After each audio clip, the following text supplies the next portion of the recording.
Revelation 2348. From the 27th of May 1942.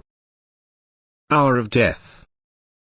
The soul's separation from the body is usually a painful experience for the body because a certain degree of maturity is necessary for a painless separation, which is rarely achieved by the person. The human being's hour of death will always make him aware that he no longer will be able to strive, that he no longer will be able to achieve anything by himself when he has left the human shell. And depending on the state of his soul, the hour of death will then become more or less difficult for him. As long as the human being is on earth, he still has the choice to purify himself, and the soul in the beyond will thank its creator for having been given this opportunity before its departure, that it will not have to suffer as much in the beyond. Since God is righteous, the soul has to accept its fate in the beyond and needs far greater suffering to attain the degree of maturity.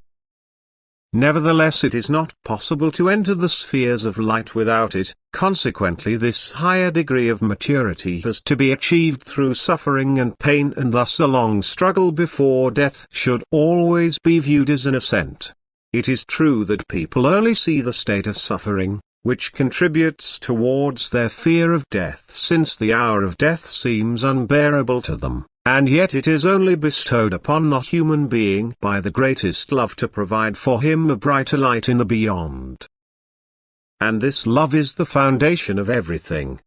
God only sends suffering and pain to earth for the purpose of removing a person's physical desires, that he then will pay more attention to his soul and attempt to perfect it. Every suffering which results in this is blessed by God.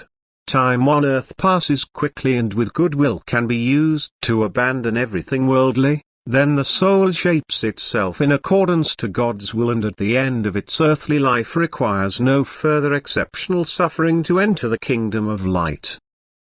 However, suffering always contributes towards higher maturity, and is therefore a blessing for the human being who otherwise would have to dispose of his errors and failings in the beyond, which would also be rather wretched.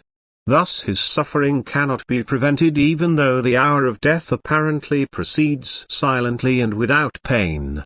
God knows every human being's state of soul and his willingness to fight all impurities, hence he complies with the human being by offering him the opportunity to accomplish his goal.